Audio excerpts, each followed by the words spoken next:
Hi, welcome back to the Apologist Bookshelf. I'm Gary Zacharias.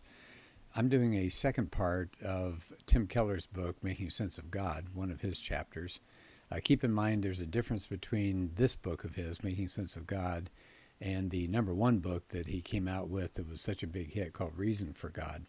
It can be a little confusing, but Reason for God is basically for people who already think there's a God and they're down deep in their soul, they're really searching for the right belief system. This book, Making Sense of God, is really for people that aren't even sure there is a God. So I covered in the previous podcast, chapter 2, at least the first part.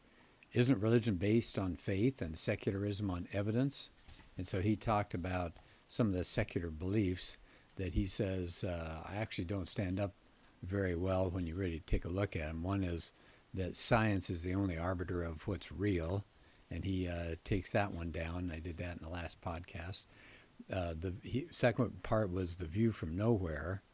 He says, how do we establish that reason depends on the faith that our senses don't trick us? That's kind of interesting. So that's the second part. Background beliefs was the third part that he was talking about. He said we have all these background beliefs, and they controlled our rational thought in many cases. And he talks about it as far as the argument against evil. And then the fourth section was a critique of doubt. He said we have faith in a lot of things. And he said you can't, for example, you can't doubt belief A except on some kind of belief B that you do accept. So you can't say, well, no one can know enough to be sure about God and religion without assuming that you know enough to be certain about that. So he talks about that. He talked about humanistic morality. He says most secular people today have a set of ethical beliefs about human life, and they're committed to rights and equality and freedom. But he says, where did those values come from? And that's basically it's stealing from God, I would say. So let's pick up. I made it to page, let me make sure, I made it to page 43 in the book here, and I wanted to separate that from what we just talked about and what the previous podcast talked about. So that was halfway through the chapter. Isn't religion based on faith and secularism on evidence? And he's saying no, and that's not true. Then he discusses in this last section, he calls it the legacy of Christianity. And he has what I like about him so much is he quotes from all these people, these philosophers and thinkers in the past, and puts them all together here. Just a lot of good nuggets to take a look at. So he quotes from A Brief History of Thought, Luc Ferry. He tells the story how the Christian faith took over from the classical Greco-Roman culture and the pagan thought that was in the West. How did it do that? Well, this man says, quote, Christianity gave to the world ideas that many modern ethical systems would adopt for their own purposes.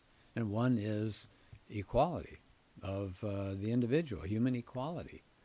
So equality and the value of the individual, where does it come from? Christianity. So the Greek worldview, again, he's quoting this man as he's philosophizing. The Greek worldview was on the idea there's a natural hierarchy. In other words, some men are born to command and others are there to obey, snap to and salute and shut up. But he says Christianity contradicted that. It introduced the notion that humanity was identical. Men were equal in dignity. They said that was just unheard of at the time. It says that's what our world owes its entire democratic inheritance to. He quotes another individual, Max Horkheimer, who said, well, Greek thought gave us a partial idea of a limited democracy, but that was just for the highborn and the educated. But what did the Bible say? This is quoting Max Horkheimer again. The biblical idea of God's creation of man in his own image and Christ's atonement for all mankind strengthened the Western idea of the value of the individual immeasurably, he said. So Christianity didn't just come up with a fuzzy general idea of equality, but an understanding of natural human rights. So Keller says, who came up with the idea that a human being even had rights that wasn't granted by the state and that could be appealed to against the state? Where do we get the idea that some things are owed to all people, no matter what their status is, no matter what their gifts are, no matter how beautiful they are, just by the fact that they're being human? Where are we getting this idea of human rights? Now, I said people today think of human rights were the creation of modern secularism as opposed to oppressive religions. They said, no, that's not true. The reality is this idea of human rights didn't arise in the East. It came in the West, and not after the Enlightenment, but in the medieval Christian times. Back then, it says the idea of human rights is based on the biblical idea of all people are created in God's image. I've seen that over and over in different books I've read, that people have to admit, maybe they don't want to, but they do admit, the human rights idea that we value today came from the Bible, came from people being created in God's image, what the Bible claims. What else did Christianity give us, according to Keller? A positive view of the body and of emotions. And he quotes Peter Brown, who wrote a book called The Body and Society. He says, back in the Greco-Roman world, the soul had been thought of as ruling the body with the same authority, kind of like a male would rule those that were inferior to himself. So ancient pagans thought that the mind and reason that was in the soul needed to subordinate an alien body. They had to, take command over the body and any emotions within the body. But the Bible has a different understanding. It sees both the body and the soul as equally good. Well, catch is they're equally affected by sin as well. So the struggle is not between, from the Bible at least, is not between the mind and the body, but the struggle is within our hearts, whether we can either accept or reject the love of God. So Keller is saying Christianity sees this battle for human virtue. It's not the head versus the heart, trying to make the heart more rational. It's not mind over matter, trying to get mastery over the world. The battle is, where do you put the love of your heart? Is it going to be toward God and your neighbor, no matter who the neighbor is? Or is it going to be about you? Is it going to be about your tribe? Augustine, somebody said he changed our history of human moral consciousness. So what was he saying? For the first time, the goal of life was not self-control and rationality, it was love. Love would take you from being self-centered towards serving God and others. And he is saying that the famous work Confessions by Augustine laid the groundwork for what we would call psychology. And the older idea of the body is bad and the soul is good, that changed under Christianity. And another thing that came about during this time period, the foundation of the rise of modern science. The material world is not seen as an illusion or just something you have to transcend because your soul is so much more important. It's not some kind of incomprehensible mystery. But the Bible says the world was a creation of a personal, rational being. So if it's personal and rational, you could study and you could understand it because you were personal, because you were rational. And so he says, kind of as a wrap-up idea here, Christianity brought the unprecedented idea of the importance of the individual. He says, think about Buddhism. The individual is just an illusion. You're destined to what? Be dissolved. Go back into the sea. You're like a drop that goes back into the water. And for the Greek Stoic, what's the individual self? You merge in the totality of the cosmos. So you disappear. All the things you value are gone. But what does Christianity say? It promises immortality of the individual person. His soul, the body, the face, the voice, as long as he's saved by the grace of God. So salvation for the Greeks was contemplation, just what you do when you have spare time, for people who have training. But for Christians, salvation comes through depending on the faith that Jesus saved them. And then, so that, I think that's really powerful. And he's got a section here called The Ghost at the Atheist Feast. So what does he mean by that? He says, well, where do we get these moral values coming from? The idea of the importance of the individual, the concern for the poor, the necessity for improving all sorts of moral conditions.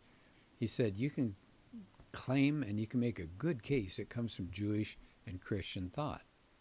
And he said, well, someone might say, so what? Even if we don't believe in the Bible or we don't believe in God anymore, let's just keep those moral values. Can't we do that? He said, well, the package of Christian moral beliefs made sense when you had a personal universe. When you have Jesus, as John calls him, the Logos, it was revolutionary. There was a cosmic order. There was a personalizing of the universe. The idea for the Christians is that there's a power behind the world. It was a personal God. And that this God incarnated, he came into the world. So that had a huge effect on the history of ideas. It lifted the human person to the highest possible status. So in ancient thought, what was the highest power? Well, it could have been the Platonic idea of the good, or a divine God who was without passions. So in that universe, you had to have a warrior, stoicism. You built on your strength, your hierarchy, your power. And it said, now we've got modern secularism. It's kept the moral ideas of biblical faith, but it's rejected the idea of a personal universe where those ideas made sense, and they came out of that. Now he goes to Nietzsche next, and he says Nietzsche made a huge point of this. Very simple idea.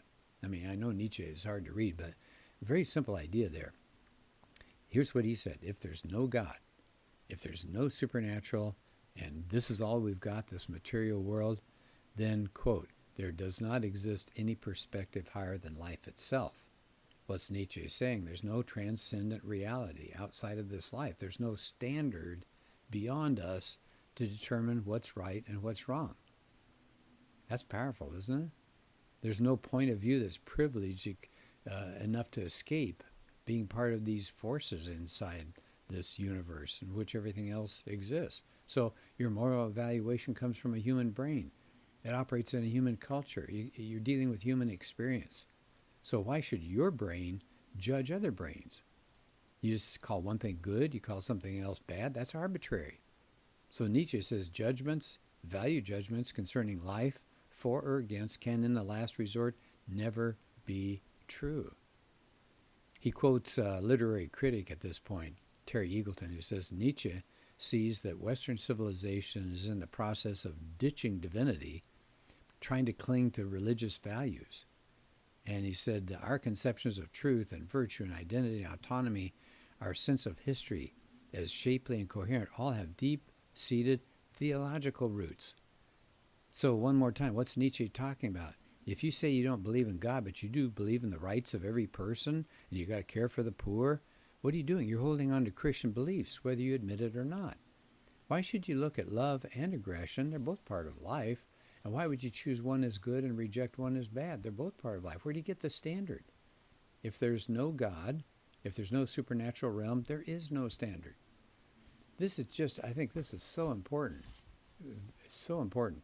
Nietzsche says that the English-speaking world is going to try to abandon belief in God, yet they're going to try to maintain values of things like compassion, caring for people, benevolence, conscience.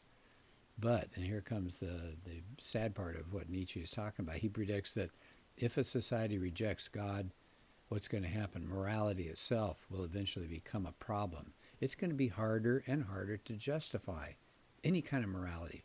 And people will get more selfish. And how are you going to control them at that point? You're going to control them through a strong arm. It's going to be coercion. And Nietzsche actually mocks the idea of utilitarians, the one who say human rights and compassion, that's just practical wisdom. You want to pursue the greatest good for the greatest number. He said, how can you promote unselfish behavior using selfishness as the motivator? It's not going to work. And rights talk is just going to be, well, whatever party is in power, and that's going to keep itself there. That's powerful, isn't it?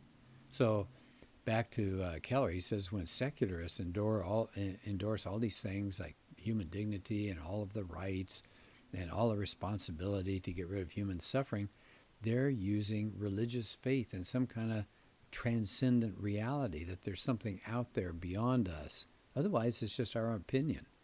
If somebody says that we shouldn't do this or we should do something else, another person can say, well, who are you to say this? I think I've referenced this before, but a man named Arthur Leff, I think it was a Yale professor, he wrote an essay dealing with this whole idea of who's to say. How are we going to establish morality if we throw out the idea of God? And he, coming from a non-believing perspective, said, we're in trouble. I can send you that essay if you'd like to see it sometime. It's pretty powerful. All right, so now let's see. How many more? Gee, I've still got quite a bit here. this is so good. I'll tell you what, I'll keep going because I've got so many other books I want to look at. So let's keep moving here. So it says even Nietzsche couldn't escape what he'd gotten into. He's blasting secular liberals and this idea of caring for the poor. He said, let's get rid of that modern liberalism. He said, we need a warrior culture, the Superman. And he thought that this new man of the future would have the courage to look into a universe without God and have no religious consolation there. And he would just have nobody else's moral standards. And he would just go on and do what he needed to do. And it says, well, that's a problem, isn't it? Why is it good to be courageous, and who says so? Where do these moral values come from? And what right does Nietzsche have by his own philosophy to say one way of living is noble and good? See, there's a problem there. Nietzsche basically was calling people to worship themselves. Says, well, look what we've got here. The secular humanism that he despised lacks a grounding. See, that's really important. A grounding for its moral values. If somebody says care for the poor, somebody else can say why. And there you go. If it's just your opinion, then who cares? He says Nietzsche's views were important inspirations for a lot of totalitarian figures in the left and the right, Nazism and Stalinism. So he gets to the end of his chapter here. And he says, I hope my more skeptical readers will see that neither secularism nor Christianity has a main burden of proof. He says that the secular world that we live in today is not an absence of faith. It has a new set of faith about the universe. And those beliefs can't be proven. They're not self-evident to most people. And they actually have contradictions and problems, just like religious faiths do, which he's pointed out in this chapter. He says modern secular humanist beliefs, their values, are inconsistent with a material-only universe. He says many secular people base their non-belief on a simplistic view of reason. They don't recognize there are different approaches to rationality, and they all include an exercise of faith. I think that's an important thing to stress here. So if you have empirical reason, it can prove neither a claim that there's a supernatural or a claim that there's none.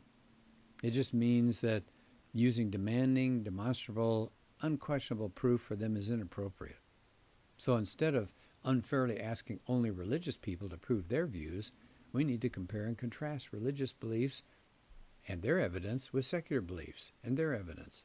I like that. In other words, let's just look at the worldviews and compare them.